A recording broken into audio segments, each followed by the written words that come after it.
Buenos días. El día de hoy tenemos con nosotros a nuestro médico especialista en medicina interna, el doctor Manuel Jesús Montellano Segas. Por lo tanto, la dirección se complace en presentar a nuestro especialista para dar el tema que nos convoca el día de hoy en esta telecapacitación con el tema de pancreatitis autoinmune. Doy paso a nuestro especialista para que tome parte del tema. Muchas gracias. A ver, por favor. Ahí está. ¿Listo? Aquí tengo. Sí, ya. Gracias, doctor. Agradecer la presentación, agradecer a la oficina de teleconsultas, telemonitoreo y telecapacitación al respecto por este tema, ¿no? Es un tema interesante que nos estoy preparando a raíz de un paciente que hemos tenido en sala de hospitalización. Y como siempre se hace, ¿no? Hacer revisión de cómo va el tema al respecto y para poder trasladarlo a nuestros pacientes, ¿no? Las recomendaciones y demás. Una revisión para medicina, para personal de medicina humana.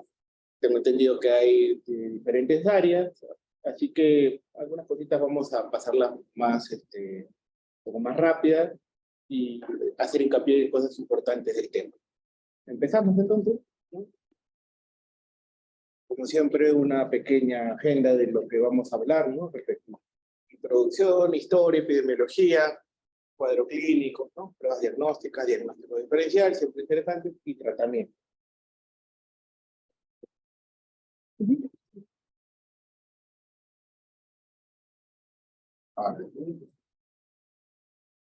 Ahí está. Por rato desaparece ya. Introducción, el inicio, el comienzo. Veamos, ¿no?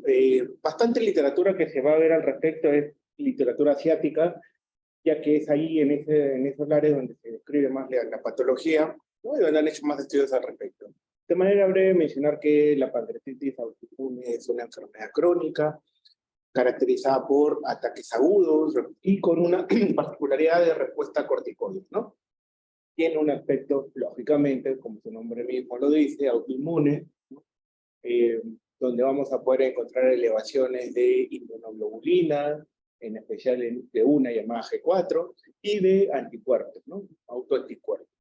Estos, lógicamente, se depositan a nivel del páncreas, generando ¿qué? Una estenosis a nivel de los ductos y inflamación y agrandamiento del páncreas. Pancreatitis, entendemos sí como inflamación del páncreas.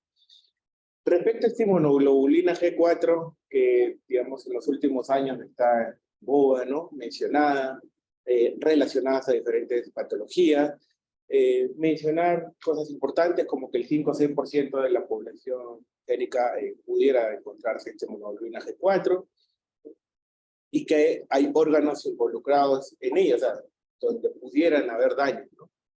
Y ahí se mencionan algunos cuantos, ¿no? Llámese páncreas, glándulas, maxilares, lacrimales, a nivel del tracto biliar y a nivel del tejido periorbitario, ¿no? Este es un famoso cuadro, ¿no? De Víctor Holandés, lecciones de anatomía, interesante siempre. Lo mencionamos en el contexto de hablar de historia respecto a la patología que estamos hablando, ¿no? Respecto a historia, mencionar que no se le conocía como pancreatitis autoinmune. Vamos a ver que esto recientemente, en las últimas décadas, mucho antes, fue catalogada como una enfermedad esclerótica inflamatoria crónica, ¿no? Así por Smile, hablamos del año 1961, que la describió, lógicamente no con ese nombre, sino como una esclerosis inflamatoria, asociado a ¿qué? A hipergamaglobulinemia. Uno lee el reporte de ese caso y verá que hay presencia de ellos, o sea, en esa época hay inmunoglobulinas, ¿no? Diferentes tipos de inmunoglobulinas, lo cual hace que podamos tener esta patología. Posteriormente, ya 30 años aproximadamente después, Yoshida, como mencionaron, bastante literatura asiática es la que está a cargo, ¿no? En gran parte, trae a la luz esto de que la pancreatitis crónica causada por anormalidades autoinmunes, ¿no?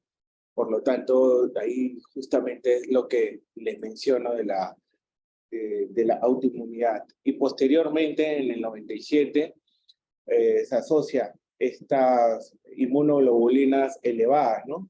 Y como les digo, ellos dosan inmunoglobulinas, todas las inmunoglobulinas de sus estudios, y en sus tipos G3, G4 evidencian una alza muy notoria de la inmunoglobulina G4 en este tipo de patologías, ¿no?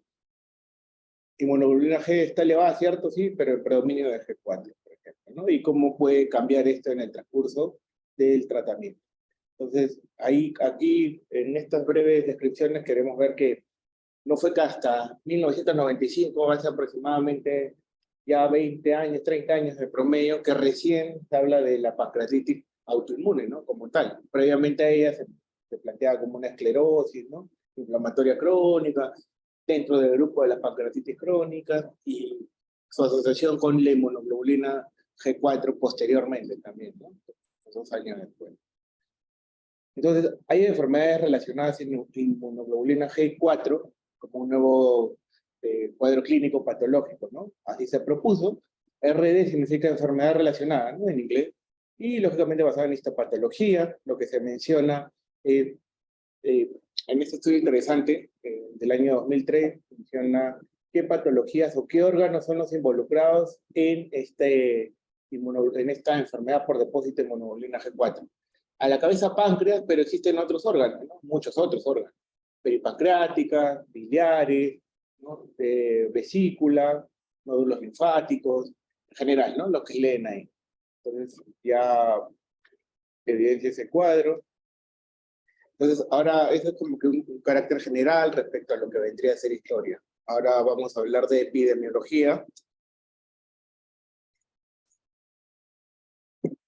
Esto es de la Clínica Mayo, ¿no? Rochester, Estados Unidos. En el 2006 votó una publicación donde mencionan en su estudio aproximadamente 29 pacientes, la mayoría mayores de 50 años, de sexo masculino también en su gran mayoría, y con cuadro clínico inicial de ictericia obstructiva, por ejemplo, ¿no? Dentro de sus características, y de menor intensidad, ¿cierto? El dolor abdominal. Y ellos catalogan como que criterios diagnósticos, ¿no? Grupos, grupo A, grupo B, grupo C, cuando hay diagnósticos histológicos, cuando hay diagnósticos respecto a elevación de la inmunoglobulina G4, o cuando no se tiene estos, pero por sospecha diagnóstica se plantea la posibilidad de darle corticoides para ver una respuesta, ¿no? Entonces la Clínica Mayo para el 2006 reportaba 29 pacientes, ¿no? Con estas características que vamos a ver también más adelante. Igual, ¿no? En el 2011, Bruchot hace este es un estudio francés, ¿no? Donde evidencian, por ejemplo, que para su población es mayor en varones, la edad igual, ¿no? Bien amplia, entre 14 y 85 años, pero promedio más de 60 años. Y ellos mencionan, la prevalencia en Japón es aproximadamente 4.6 por 100.000 habitantes, mientras que la incidencia termina siendo 1.4, ¿no? Acá vemos en el cuadro, 60 a 69 años de la edad presentación aproximada. Este es un estudio español, ¿no? Multicéntrico, interesante, igual la edad coincide, ¿no? Con respecto a las edades de 60 años. Esto es interesante también, retraso en el diagnóstico, ¿no? En promedio, al inicio del cuadro clínico, en general, ¿cuánto tiempo después es catalogado como pancreatitis? Y vemos que 36 semanas, ¿no? Con la pancreatitis tipo 1, autoinmune tipo 1. ¿Qué quiere decir? Que, por ejemplo, han pasado casi 3 años después de que tuvo un primer evento, hasta que fue diagnosticado de pancreatitis autoinmune. Y ya estamos hablando de lugares como, por ejemplo, un país del primer mundo, como España, ¿no? Donde, desde el punto de vista de salud, tienes bastantes cosas a la mano. Imaginen cómo puede ser en lugares que no es así, ¿no? El tiempo suele ser más, a veces no se diagnostica y se queda en incertidumbre. Es el estudio español. Y este es un estudio, si bien es japonés, es un estudio global, ¿no? En diferentes áreas, en diferentes latitudes. Otra vez, Asia se lleva la mayor cantidad de pacientes, ¿no? A nivel europeo, reportado al menos, en Italia se menciona una buena cantidad.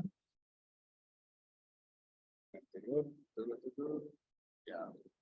Y lo que llama la atención, por ejemplo, igual el sexo masculino es predominante dentro de los estudios, salvo en Alemania, donde parece ser en mujeres tienen un poco más de cantidad, ¿no? Igual el número de pacientes es menor en Estados Unidos, bueno, reportados a esa fecha, el 2018, tan antiguo el estudio. Pero bueno, esta es una epidemiología de la pancreatitis autoinmune, ¿no? Otra vez, una revisión, ¿no?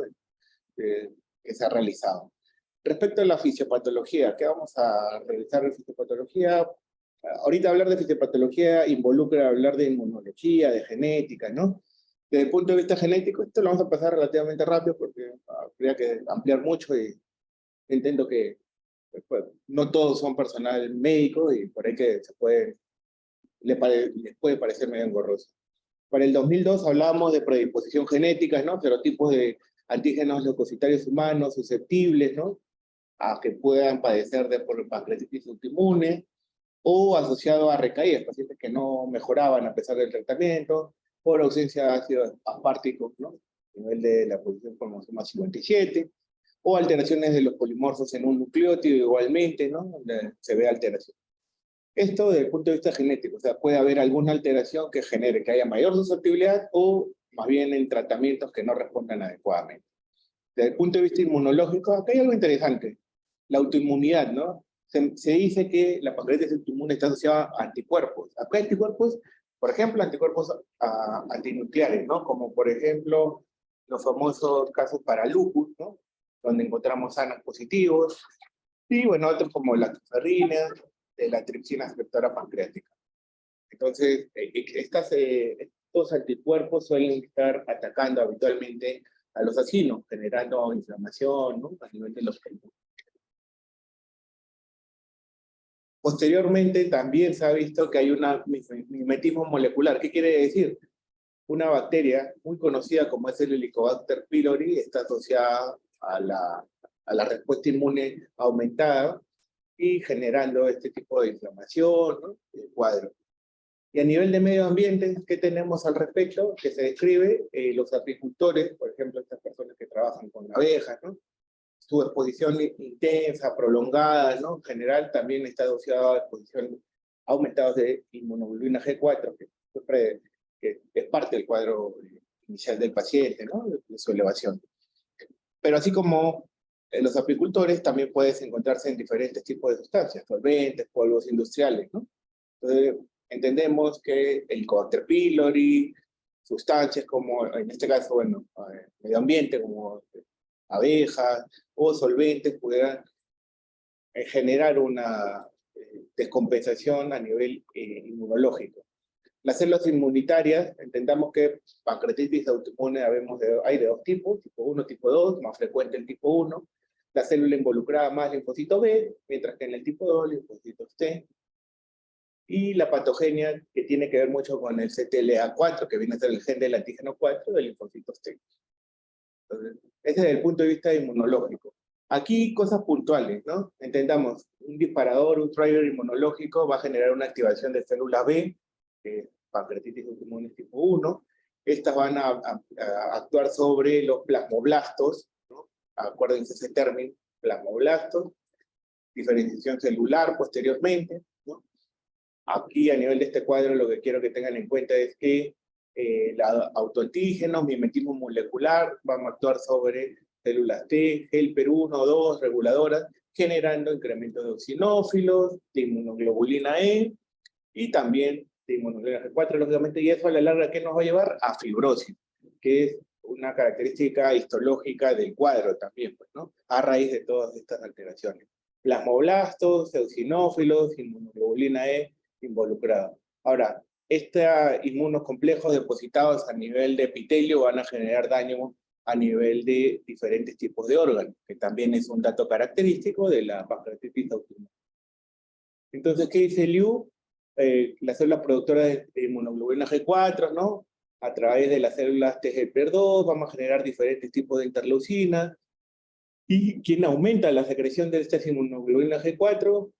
Basófilos, monocítulos, células dendríticas, plasmocitos, ¿no? Los eosinófilos cumplen un papel patogénico en un 28%, ¿no? Asociados.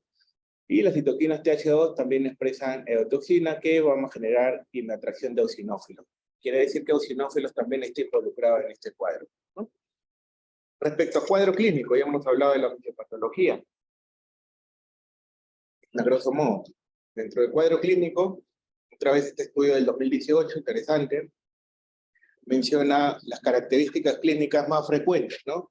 Por ejemplo, ictericia, suele ser predominante en Japón, ¿no? Mucho menos en Alemania, ¿no? Y mucho más predominante, por ejemplo, dolor abdominal en la India, ¿no? Como pancreatitis aguda se puede presentar, mencionan que pancreatitis autoinmune tipo 1 suelen hacer cuadros de pancreatitis leve, ¿no? Pancreatitis leve sin cálculos, sin parásitos, no asociado a alcohol, sin una causa evidente, ¿no? Y suele ser recurrente. Tal vez tiene un primer episodio a los 35 años, después un segundo episodio a los 40, sin una causa determinada, pero ya a los 45 es donde aparece, aflora con toda la enfermedad. Por eso que se menciona el retraso del diagnóstico muchas veces, ¿no? Entonces, dentro del cuadro clínico puede variar un poco respecto a la latitud, pero ictericia y dolor abdominal es lo más frecuente, ¿no? Y lo que le mencionaba, ¿no? Al depósito de inmunocomplejos, OI, vendría a ser compromiso de otros órganos, ¿no? En este caso, por ejemplo, de conducto biliar proximal. Entendamos que el distal está comprometido por sí, ya, el proximal también se puede comprometer en esos porcentajes, lesiones renales, fibrosis retroperitoneales, ¿no? Complejo de glandular salival lacrimal, también se puede ver comprometido, ¿no? Entonces, en conclusión, viendo estos reportes mencionados, ictericia obstructiva suele ser el cuadro clínico más común, ¿no? Es de color amarillento.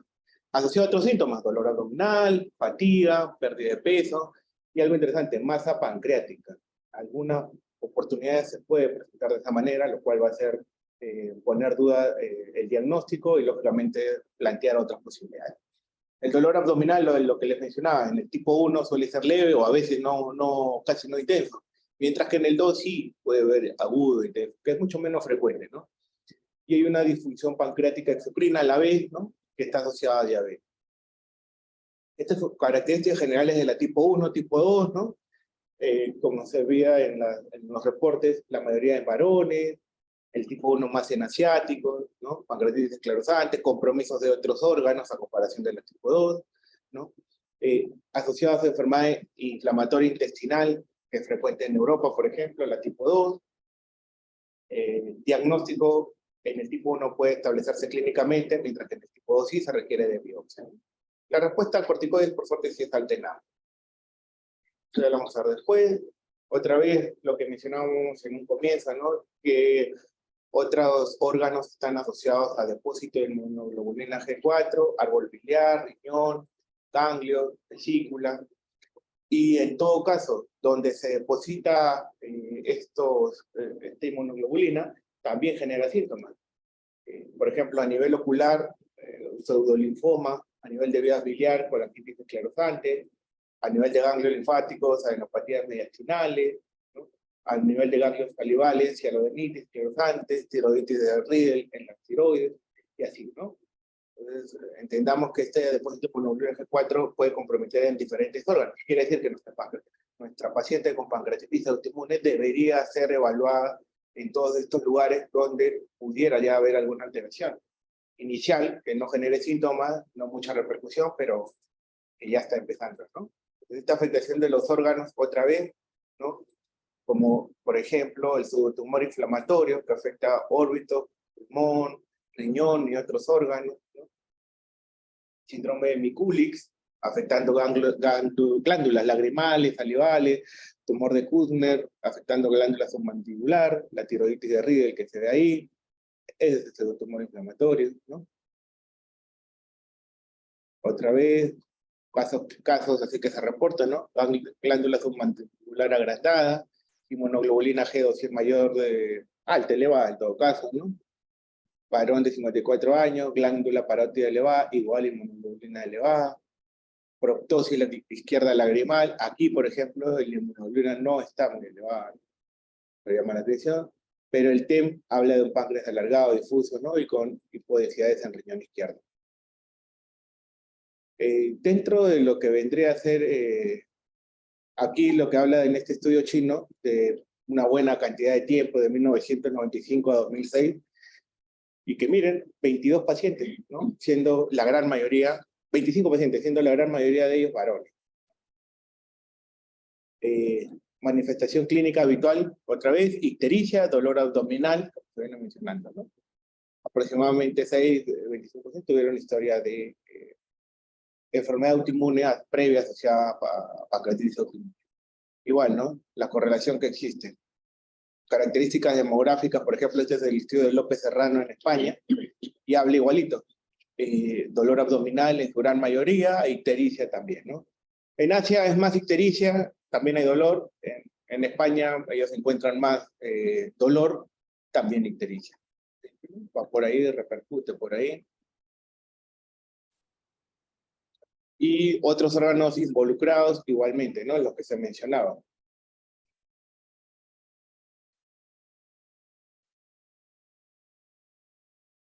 Entonces, como un poco de conclusión vendría a ser a raíz de Takuma, que en este artículo menciona que el cuadro clínico podría ser relacionado a la inflamación general del páncreas, y a una masa pancreática focal que se puede ver.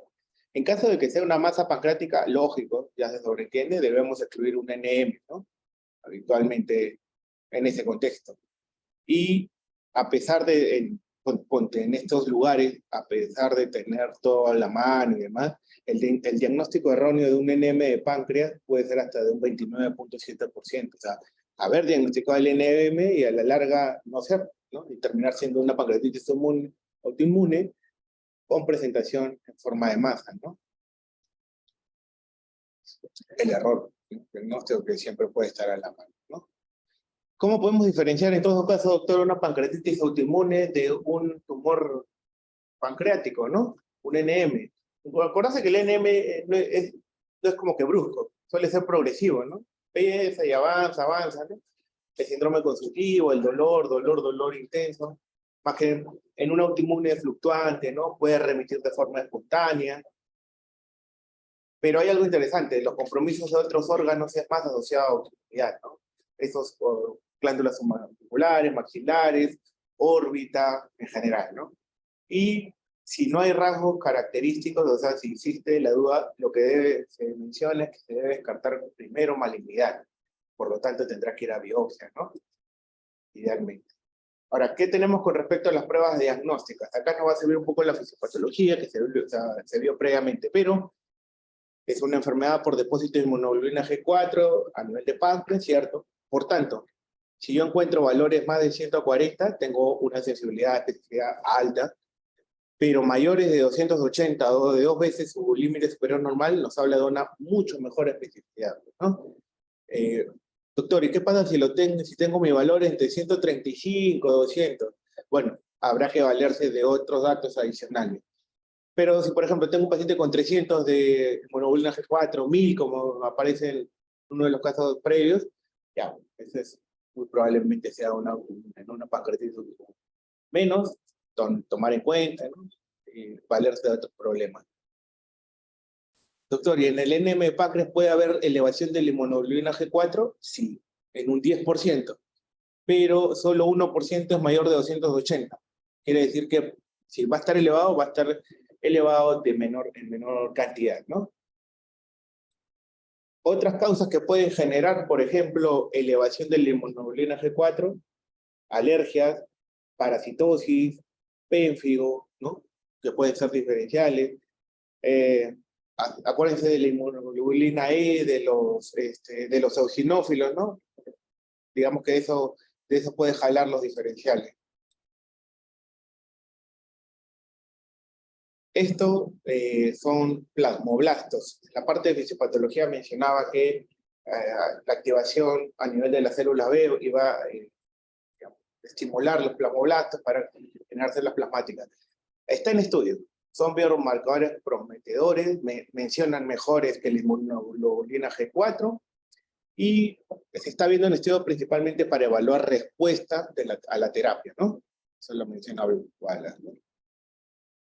Ahora, con respecto a imágenes, la tomografía abdominal, agrandamiento pancreático difuso, borde sin rasgos, similar a una cápsula, realce tardío, ausencia de hendiduras pancreáticas. Este es un hallazgo significativo, menciona, ¿no? Mientras que la de neoplasia suele ser de más baja densidad. Lo clásico, la tomografía, agrandamiento pancreático difuso en salchicha, menciona, ¿no? Con bordes sin rasgos distintivos, cápsula parecida, ¿no? Esto es característico de pancreatitis autoinmune. Hemos tenido una paciente con estas características tomográficas, posteriormente de resonancia, ¿no? Por el cual se hizo la revisión. Entonces sí cumplía, ¿no? Perfecto. La resonancia abdominal nos va a mostrar T1 fibrosis, tiene un poco más de sensibilidad y especificidad mayor, ¿no? Igual se va a encontrar cosas similares. Lo más llamativo y lo importante es esto, estenosis múltiple del conducto pancreático principal, ¿no? Doctor, ¿qué otras pruebas tendría a la mano para poder realizar? La CEPRE, más preciso todavía para distinguir una pancreatitis autoinmune de un NM, y una colangiopancreatografía por resonancia magnética también pudiera ayudarnos, ¿no? Para ver el estrechamiento del conducto pancreático. Son pruebas que nos van a ayudar, ¿no? Tanto así la ecoendoscopía, ¿no? Por ejemplo, cuando la sospecha con una tumoración, ya que a raíz de este medio, al igual que la CEPRE, se puede tomar biopsia. También tenemos todas esas exámenes como para poder realizar y ayudarnos ante la duda diagnóstica, ¿no? Se idearon criterios diagnósticos, ¿no? En Japón proponen una primera con 3 componentes, imagen, clínica y serología, ¿no? Posteriormente fue revisada en el 2009, donde se menciona, ¿no? Imagen característica que se menciona, ¿no? Salchicha, bordes lisos, y compromiso de estenosis a nivel de los conductos, anticuerpos, se mencionaba el ANA, linfoglobulinas, ¿no? E histopatología. Estas son las japonesas, ¿no? Posteriormente, Gifford, que es de la clínica Mayo, también genera 5 componentes, ¿no? Similares, y amplía el compromiso de órganos y respuesta a corticoides, ¿no? La histología, que se menciona, las imágenes que se han mencionado, la serología, idealmente más de 150, otros órganos que se ve acá, y la respuesta a corticoides, ¿no? Cuando hay duda diagnóstica, puede ser, no puede ser, no impresiona neoplasia, vamos a prueba terapéutica, y debería haber mejoría. Si responde, es un criterio también. La última clasificación, como se menciona, tipo 1, tipo 2, e indeterminada, ¿no? Similar a los cuadros mencionados, este es respecto al 2019, respecto a los criterios diagnósticos, ¿no? Se repiten, ¿no? Y la base histológica bastante también. Ahora, dentro de los diagnósticos diferenciales, ¿qué diagnóstico diferencial pudiéramos plantear? Lo que ya se mencionó, NM páncreas, la ecoendoscopía aquí nos va a ayudar bastante, ¿no? A raíz de que existe pancreatitis autoinmune, formadora de masas, y la citología negativa nos aleja de la posibilidad, pero nos dice que si la sospecha es fuerte de un NM, por ejemplo, es crónico, consultivo, repetir ese aspirado debería ser lo indicado, ¿no? Así como se tiene a veces lesiones a nivel gástrico, y en el bien sugerente, ¿no? De un compromiso de NM, y cuando sale la biopsia sale normal, muchas veces dicen, no, que se vuelva a realizar la endoscopía, porque probablemente hay algo de fondo, no se ha podido biopsiar las zonas alteradas, ¿no? Otra alteración o otra posibilidad de diagnóstico diferencial es el colangiocarcinoma. A diferencia de la pancreatitis autoinmune, habla del engrosamiento, ¿no? De la pared, es de forma concéntrica, mientras que en el colangiocarcinoma, de forma excéntrica. Como se dijo también, la pancreatitis autoinmune, la superficie luminal es lisa, en el colangiocarcinoma suele ser irregular. Estas son características que te pueden, si es que hay una duda, te pueden orientar más a uno que a otro lado, ¿no? Estos dos principalmente. Ahora, respecto al tratamiento, ya como para terminar, estudios de datos clínicos retrospectivos, ¿no? Que son la mayoría de estudios, nos hablan de los corticosteroides que han demostrado ser efectivos, ¿no? Para inducir, ¿qué cosa? Remisión, mejora de síntomas y mejora de la inflamación, de la estenosis y del agrandamiento del páncreas. Hablamos de los síntomas de lo ya mencionado, ictericia, dolor y compromiso de órganos, ¿no? Pacientes con estenosis biliar tener en cuenta que la tasa de respuesta puede ser variable, ¿no? Entonces, en un primer momento, se hace un tratamiento de inducción. Doctor, pulsos de corticoides, la literatura te dice 40 miligramos diarios por 2 a 4 semanas. No es una dosis de pulsos, por suerte. Y que posterior a ella, ya lo vayas disminuyendo 5 miligramos por semana. Doctor, ¿y cómo evalúo la respuesta? ¿No? Mejorar síntomas, si hay la posibilidad, nuevamente dosar inmunoglobulina G4, mejora de las pruebas hepáticas y repetir imagen. Y tener en cuenta algo, las inmunoglobulinas G4 pueden demorar en bajar. Es más, se menciona que demoran hasta después del cuadro clínico haya mejorado o hasta la resolución de las imágenes. Por tanto, doctor, las imágenes, ¿cuánto tiempo después es sugerente hacerlo? Del inicio del tratamiento, en promedio 4 a 6 semanas, ¿no? Según Sander Severano, ¿no? En esta revisión. Otras pruebas, por ejemplo, esta prueba de Kallel, de las pruebas diagnósticas, con respecto a pruebas diagnósticas, habíamos hablado, ¿no? Que tenemos clínica, pero no tenemos, por ejemplo, puede pasar en estos lugares que no tenemos para pedir inmunoglobulina G4, el paciente no cuenta con los medios, una tomografía sugerente, ¿no? Hacemos prueba diagnóstica, listo, y la prueba diagnóstica te dice repetir imagen antes de las 2 semanas. En la otra recién a las 4 o 6 semanas, esta no, es antes. Y lógicamente se espera encontrar mejoría. Falta de mejoría o respuesta de corticosteroide, ir planteando que el diagnóstico pudiera ser un NM, ¿no? Entonces, si de no haber esta mejoría que se espera. Doctor, ¿y deberíamos confirmarlo por remisión histológica, o sea, volver a biopsiar al paciente para, cuando el paciente ya esté estable, esté tranquilo, para saber si ha mejorado o no? Lo que te dice Kallel es no. ¿Por qué? Por el riesgo de la biopsia, no es algo, digamos, fácil o sin riesgo, ¿no? A raíz de los riesgos que tiene el biopsiarlo, te dice, si el cuadro clínico ha mejorado, listo, estamos bien. Ahora, pautas en quienes tienen mayor riesgo de recaídas. Por ejemplo, ¿quiénes? Los que tienen enfermedad biliar proximal. Entendamos que va a haber enfermedad biliar distal, es un problema, es parte del cuadro clínico. Pero si tuviera compromiso biliar proximal, un páncreas agrandado ya muy difuso, o persistencia aumentada de la globulina G4, sabemos que este paciente no va a estar bien, no va a ir bien, pues, ¿no?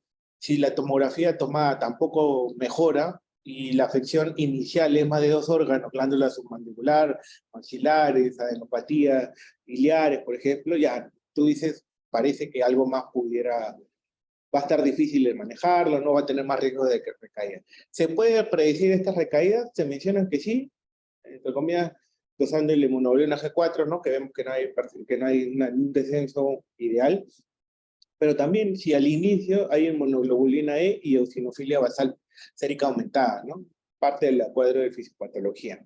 Entonces, este grupo de pacientes que tengan estas alteraciones, sabemos que tienen más riesgo de producir recaídas, ¿no? Ahora, ese es en el tratamiento inicial de inducción, 40 miligramos por 2 a 4 semanas. ¿Qué dicen con respecto al tratamiento de mantenimiento? La pauta japonesa, ¿no? Por Kamizawa, te menciona poder dar prednisona de 2.55 por 6 a 12 meses, ¿no? En un estudio multicéntrico de 563 pacientes en Japón, se concluyó que los corticosteroides a dosis bajas generan una menor tasa de recaída, lo cual es beneficioso, ¿no? Tasas de recaídas en promedio, ¿no? La remisión es bastante sustancial con esteroides, lógicamente, ¿no? Y respecto a las recaídas en meses, ¿cuánto tiempo es lo que demora, ¿no? Entonces, dejarlo con una dosis baja es lo ideal. Posteriormente, en un estudio en el 2016 en GATT, de estudios aleatorizados, este es un estudio control aleatorizado, ¿no? 131 pacientes, al final se quedan con 49 pacientes, ¿no?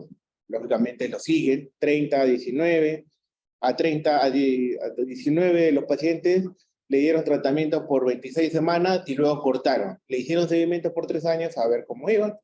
Y al otro grupo, más bien de mantenimiento, les continuaron dando dosis bajas de corticoides, 5 a 7.5 miligramos por día, ¿no? Por 3 años. Y bueno, fue un estudio por trata de intervención, por intervención a tratar. Lo que se ve es que la recaída o el tiempo libre de enfermedad y la supervivencia fue mejor en el grupo de mantenimiento que en el grupo de que tuvieron el tratamiento, ¿no? Al menos en este Kaplan Meier. O sea, la supervivencia libre de recaída fue mejor en aquellos que mantuvieron el tratamiento corticosteroides al menos por 3 años a esas dosis bajas, ¿no? Lo cual hace pensar que si en algún momento esta paciente pudiera continuar con tratamiento, sí, bueno, ofrecerle, ¿no? esa posibilidad. Pero ¿qué tenemos a cambio, aparte de corticosteroides? ¿Qué pasa si no funciona, si no mejora? Tendríamos que ir planteando ya el uso de otros medicamentos como inmunomoduladores y rituximab. Esta experiencia de la clínica Mayo del 2013, igual en GATT, habla de azatioprina, mercaptopurina y micofenolato. Al menos azatioprina y micofenolato tenemos acá, no a la mano así inmediato, pero sí se puede conseguir. A la vez de rituximab. En un primer estudio en el Kaplan Meier, igualmente, supervivencia libre recaída, dar prednisona sola versus prednisona más inmunomoduladores, se vio que era igual, ¿no? Que no había diferencia significativa. Por tanto, por eso se usa prednisona sola. Pero ¿qué pasa cuando hay recaída? ¿No? Lógicamente ahí ya tenemos que, si es posible, apoyarnos de algunos fármacos, ¿no? Y vemos que azatioprina, micofenolato van bien, ayudan bastante. Con respecto a rituximab, lo que yo quiero que vean acá en este estudio no es mucho, ¿no? Lógicamente son estudios pequeños, la patología no es muy común, pero cuando se tiene, se ve que, por ejemplo, la remisión, el grado de remisión que se obtuvo con rituximab, casi en un 90% fue completa, ¿no? Salvo acá parcial e incompleta en este de acá, que terminó siendo una pancreatitis autoinmune tipo 2, después casi la mayoría con rituximab había mejorado. Pacientes que no habían respondido a prednisona, o que habiendo respondido a prednisona, inmunomoduladores no mejoraban, ya lo que sea Ritu, y mejoraban, ¿no? La remisión completa. Eso es algo sustancial, algo importante de tener en cuenta, ¿no? Entonces, posteriormente, un estudio escandinavo habla de la eficacia y seguridad de rituximab, ¿no? E igualmente, ¿no? Menciona la seguridad de esta, ¿no? Lógicamente, siempre el rituximab tiene el factor de riesgo de reactivar infecciones que están ocultas o ahí, entre comillas, en el organismo escondidas, ¿no? Como es tuberculosis y algunos hongos, histoplasma y demás. La remisión con rituximab fue aproximadamente del 83%, tanto clínica y 66% radiológica, ¿no? En estos pacientes que no mejoraban, ¿no? A pesar del tratamiento con corticosteroides. Entonces, nos habla que el rituximab es una muy buena opción en el contexto del paciente que no responde. Estos son flujogramas que ya estábamos para terminar, estos son flujogramas que se idean para hacer más práctica la visión, ¿no? ¿Qué hacer en un paciente con ictericia pancreática, dolor o masa, ¿no? Este es algo antiguo, pero te hablan de 3 grupos, ¿no? Los que tienen cuadro clínico, inmunoglobulina G4, por ejemplo, ¿no? Y qué es lo que se debería hacer. Ensayo con corticosteroides, si hay la sospecha de neoplasia, por ejemplo, te habla de dosar o hacer encima marcadores tumorales, como está 19, ¿no? Interesante. Ahora, la mayoría de literatura, cierto, se ha compartido, es asiática, europea y norteamericana, que son los que más publican, pues, ¿no? Valga la redundancia. Y si vemos el promedio de edad era 60 años, si vemos el promedio de pacientes eran varones, ¿no? Interesante. Pero algo que nosotros tenemos que tener en cuenta es que hay 3 estudios reportados, al menos reportados en revistas científicas peruanas, tanto en la revista de Gastroenterología como en la revista de la Sociedad de Medicina Interna. En los 3 casos cabe mencionar que los 3 pacientes que nosotros tenemos reportados en Perú son mujeres, ¿no? Y 30 años, 50 años de acá, ¿no? Cabe mencionar, 2017-2019. Esta fue una mujer ya mayor, ¿cierto? De 32 años, aunque terminó siendo una pancreatitis tipo 2, que como les mencioné era menos frecuente, pero igual. Los casos descritos aquí, hablo de Perú, ¿no? Hablo en Lima en general, son mujeres, ¿no? Algo interesante, a diferencia de otros países, como Asia, Italia, ¿no? España, donde la mayoría son varones, ¿no? Entonces, nada, el caso que nosotros hemos tenido aquí en hospitalización también es mujer, tenía 40 años, así que llama la atención, ¿no? Sería interesante analizar eso ya en general, estos casos, por qué más afectan mujeres acá en Sudamérica, o al menos en Perú, comparación de Europa, donde es más frecuente en varones. ¿Será que los varones no los están diagnosticando, ¿no? Eso es lo otro. Y nada, agradecer a la familia y cualquier duda, comentario, puestos a responderlos, ¿no? Bien, doctor Montellanos, excelente exposición. Gracias. Si tuviéramos algunas preguntas, pueden ustedes, por favor, a través del chat, en todo caso, podrían escribir sus preguntas, ¿no? O también solicitar para activarles el micrófono con reactivando la manita. Bien, por lo pronto, doctor, por su experiencia, ¿cuáles serían las características clínicas relevantes que nos haría sospechar en pancreatitis autoinmune? A ver, por experiencia, digamos que es más la experiencia de la literatura, ya que no es muy frecuente, no es muy reportado, pero sirve, ¿no? Sirve en el sentido de la revisión, de ver las características. Lo que nos dice ahí es una ictericia obstructiva, dolor abdominal, siendo más frecuente la pancreatitis autoinmune tipo 1, son pacientes que nos pueden estar llegando con pancreatitis leve y que en la ecografía no hay cálculo, no hay nada. O sea, es como que no tiene antecedentes que nos hagan sospechar de las etiologías comunes de pancreatitis. Y que posteriormente vuelve a ingresar, no inmediato, sino en el transcurso de los meses, o tal vez de 1 o 2 años. Hay un estudio que se reportado de español, que te dice que el retraso al diagnóstico es de 3 años, en promedio, 36 meses. A ellos, teniendo toda la mano, recién a los 3 años, 2 años, en promedio, han diagnosticado a sus pacientes con pancreatitis autoinmune. Habría que ver. Lamentablemente acá a veces el paciente va a un lado, va a otro, ¿no? Entonces pasa a veces muy desapercibido, pero en ese contexto, pancreatitis, una paciente con pancreatitis o con cuadros de dolores abdominales, que le han dicho que es una pancreatitis recurrente, ¿no? Pudiéramos ir sospechando, ¿no? Bien. Otra pregunta. Según nuestra capacidad resolutiva, ¿con qué marcadores, exámenes auxiliares contamos en nuestro hospital que nos podría orientar en el diagnóstico? Con eosinófilos, ¿no? Y no, lamentablemente es una patología nueva. La enfermedad es por depósito de inmunoglobulina G4. Si bien pudiéramos usar inmunoglobulina G, G4 es la más específica, eso no hay acá en la región, lo mandan. Esta paciente, por ejemplo, contactamos para poderlo realizar. En un laboratorio conocido de Lima estaba en promedio 900 soles, creo que era, ¿no? Promedio, 900 soles. Lo hizo por otro laboratorio de Lima que le ha salido mucho menos, esperemos que tener una fiabilidad ahí. La tomografía ayuda bastante, por suerte acá el área de imágenes, ¿no? Con el doctor Aldo, con el doctor Sima, el doctor Colmenares, que ayudan bastante, de bastante apoyo, nos ayuda en este sentido, ¿no? Ellos cuando vieron la imagen inicial dijeron esto es muy sugerente de, ¿no? Páncreas en salchicha. Entonces ellos sí, tenemos la tomografía, resonancia en la mano, colangio-resonancia, como siempre digo, converso con colegas internistas de otros lados y les digo que tengo resonador y demás, y se sorprenden, ¿no? Nada, ¿no?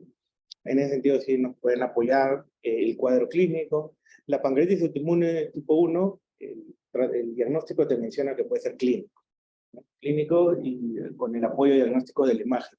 La serología muchas veces la vamos a tener un poco difícil si el paciente no está en las capacidades de solventarla, ¿no?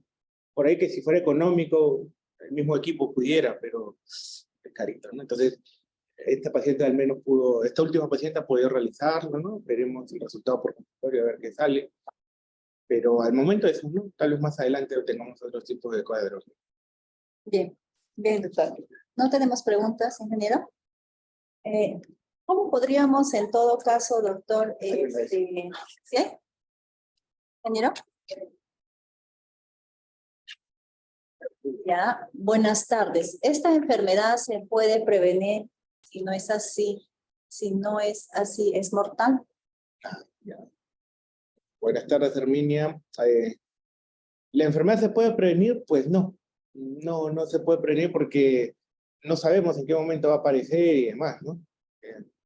Está explicando como que alteraciones genéticas, que son muchas de nacimiento, alteraciones moleculares que se pueden dar en el transcurso por exposición, ¿no? Pero no se sabe.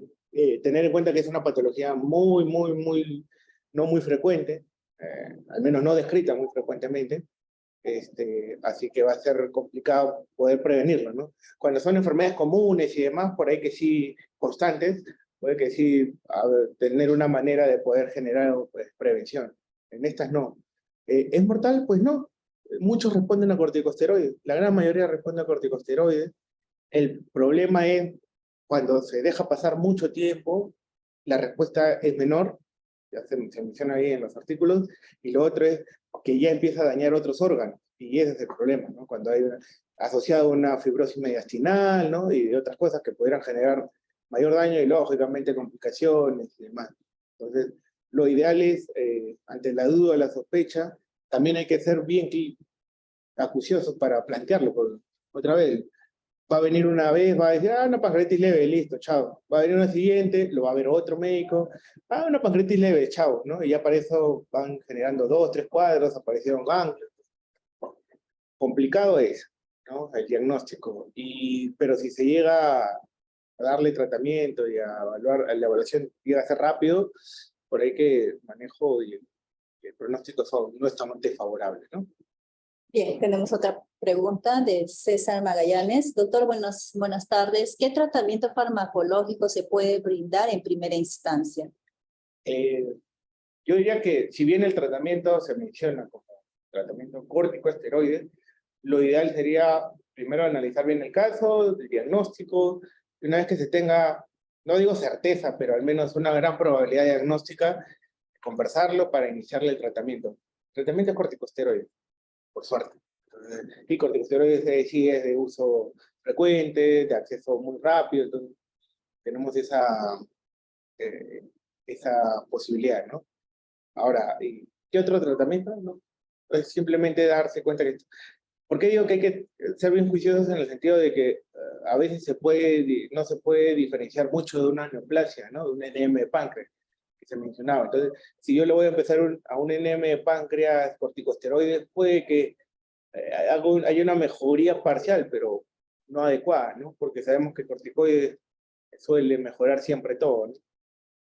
Cuando realmente sirve, va a mejorar. Cuando no, esa mejora va a ser transitoria, ¿no? Engañosa. El manejo inicial de corticosteroides y... Bien, Ketty Jaramillo, buenas tardes. ¿La pancreatitis tiene alguna relación en todo caso con el cáncer de colon? Ya, justamente estaba leyendo pancreatitis autoinmune y cáncer de páncreas. Ya, con cáncer de páncreas no se ha visto todavía asociación. Pero dicen que se reportan muy pocos casos y demás, pero no hay asociación de ellos, ¿no? Con colon, menos aún todavía. Bien. Gracias, doctor Montellano. Realmente muy excelente la ponencia. Gracias también a cada uno de ustedes. No habiendo más preguntas, entonces estamos dando por terminado esta exposición. Recordarles también que esta ponencia, en todo caso, ustedes lo pueden volver a escuchar, lo pueden volver a inclusive compartir también en nuestro canal de YouTube. Antes de irnos, doctor, tenemos una pregunta más. Doctor, buenas tardes. Una pregunta. ¿Cómo hidratar a un paciente con pancreatitis? Uy, es un tema aparte, porque hemos hablado de pancreatitis autoinmune. Y como se mencionaba, suele ser pancreatitis muy leve, ¿no? Casi con dolor nulo. Más bien, yo creo que dejo abierto esa pregunta para una próxima exposición. Ya nuestro residente de apoyo acá, el doctor Henry, en reuniones de exposiciones en el servicio, ha hablado sobre fluidoterapia en pancreatitis, ¿no? Cómo ha ido cambiando, ¿no? Antiguamente era una hidratación masiva prácticamente, hoy en día ya más limitada, ¿no? Justamente por las alteraciones que pudiera generar ello, ¿no? Creo que pudiera ser un tema aparte, ¿no? Ideal. Invítenlo también. Bien, sí, me parece que sí. Bien, doctor, muchísimas gracias. Gracias a cada uno de ustedes. Entonces, nos estamos despidiendo hasta el día miércoles, que tenemos otro tema para la exposición. Muy buenas tardes.